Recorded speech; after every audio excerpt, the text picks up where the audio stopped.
So I'm gonna record a small video here. What I did was I got on my Rodecaster Pro 2 and I cut out the highs on my machine. Well, no, I'm sorry. I cut out the lows because if you take my deep voice and you take the warmth that's coming from my SM7DB, and then you take the warmth that's coming from my roadcaster. That's three sources of low end. So it's like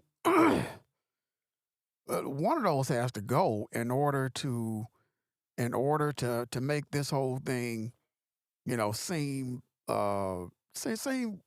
doable, and more more more decent for a podcast. So right now, once I do this and then uh I add my EQ to it, then it's actually not bad. It's actually not bad. So I'm gonna do a recording right now. Then I'm gonna upload it and I'll go try it on my TV just to see how it sounds. And I'll probably test it out in my car. But I've been working with this stuff a couple days, working and working and working, trying to come up with trying to come up with a good solid warm sound that will work for a podcast because you try to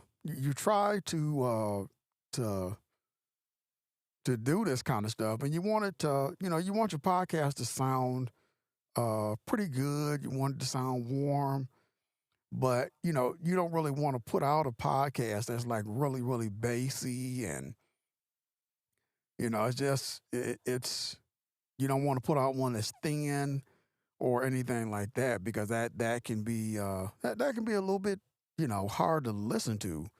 So I'm almost to 100 episodes, so I'm getting there. I'm getting there. I mean, it's definitely been a lot of trial and error. So uh, it's a work in progress. Let's put it that way. It's a work in progress.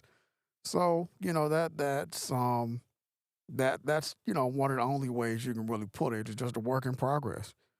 You just have to keep trying and keep doing stuff and keep adding things and keep tweaking and tweaking and tweaking until you get to a point to where you're till you get to a point that you're happy with. So we'll see.